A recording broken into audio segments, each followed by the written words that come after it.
Bismillahirrahmanirrahim. Assalamualaikum warahmatullahi wabarakatuh. Alhamdulillahirrabbilalamin. Akhirnya bisa kembali melaksanakan pembelajaran jarak jauh di pertemuan yang ketiga ini ya. Pada pertemuan yang lalu kita sudah membahas mengenai laporan hasil observasi, dari ciri, kemudian pengertiannya, dari struktur, kemudian cara menyusun LHO. Nah, pada pertemuan hari ini kita akan membahas mengenai menganalisis kebahasaan laporan hasil observasi. Kira-kira apa saja sih yang ada dalam kebahasaan laporan hasil observasi ya?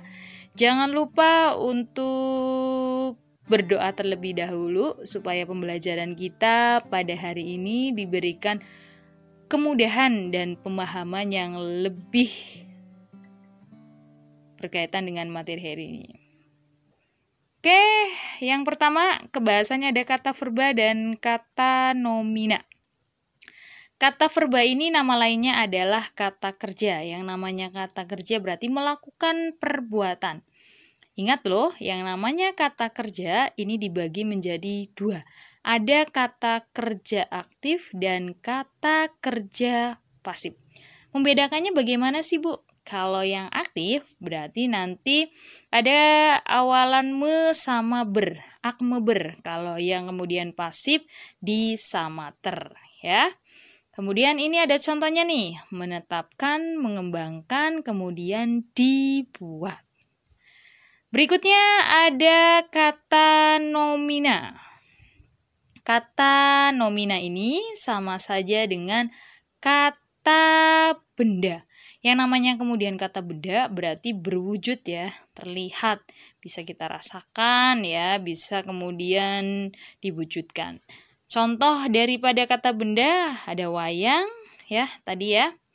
Berikutnya ada afiksasi. Afiksasi ini sama saja dengan kata dasar yang telah mendapatkan imbuhan atau nama lainnya adalah kata bentukan.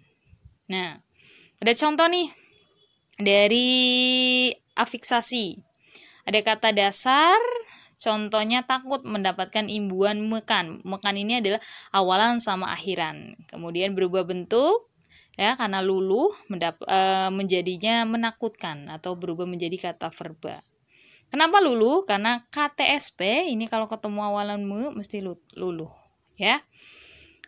Berikutnya ada contoh kata dasar gigit mendapatkan kata atau akhiran an ya, berubahnya menjadi gigitan. Gigit proses kata verba, gigitan kemudian berubah menjadi kata nomina ya. Jadi nggak usah terlalu bingung kaitannya afikasi. Yang ketiga ada kalimat definisi dan deskripsi. Definisi ini sama saja dengan arti ya. Definisi ini sama saja dengan arti. Bisa dikatakan frasa, kalimat ya, atau ungkapan keterangan tentang ciri utama dari orang. Ini ada contohnya, wayang adalah, wayang ialah, itu ciri dari definisi, atau wayang merupakan, itu juga ciri bagian dari definisi. Yang berikutnya ada deskripsi. Deskripsi ini pemaparan atau penggambaran tapi ada rinciannya ya. Contoh, ini ada wayang dibuat dari kulit kerbau ya, yang ditatah, diberi warna sesuai dengan kaidah pulasan wayang pendalangan. Ini bagian dari deskripsi. Ada penjelasan yang sangat rinci ya dan secara jelas sekali. Itu perbedaan antara definisi dan deskripsi. Yang keempat ada kalimat simplek dan kompleks. Simplek mudahnya ini adalah kalimat tunggal. Yang namanya kemudian kalimat tunggal ini adalah kalimat yang terdiri dari satu pola kalimat atau satu klosa. Mudahnya adalah terdiri dari subjek, predikat, objek seperti itu. Misalnya, saya belajar bahasa Indonesia, ya. Mudahnya seperti itu. Itu namanya kalimat simplek atau kalimat tunggal. Berikutnya ada kalimat kompleks. Kalimat kompleks ini sama saja dengan kalimat majemuk, terdiri dari dua pola kalimat atau dua klosa.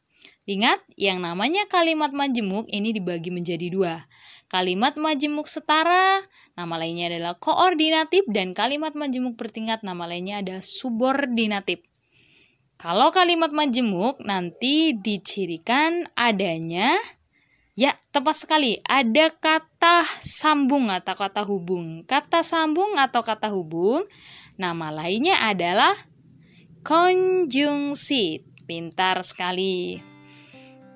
Berikutnya, untuk lebih mendalami materi mengenai kebahasan teks laporan hasil observasi, ayo jangan sungkan untuk membaca wacana berjudul wayang yang ada di buku paket Bahasa Indonesia edisi revisi 2016 yang terdapat pada halaman 9-11. Buku tersebut tersedia loh di perpustakaan sekolah tercinta kita. Jadi jangan sungkan untuk berbudaya literasi. Karena hari ini kalian membaca akan menentukan 5 tahun yang akan datang. Jelas ya pertemuan kita pada hari ini kaitannya kebahasaan laporan hasil observasi.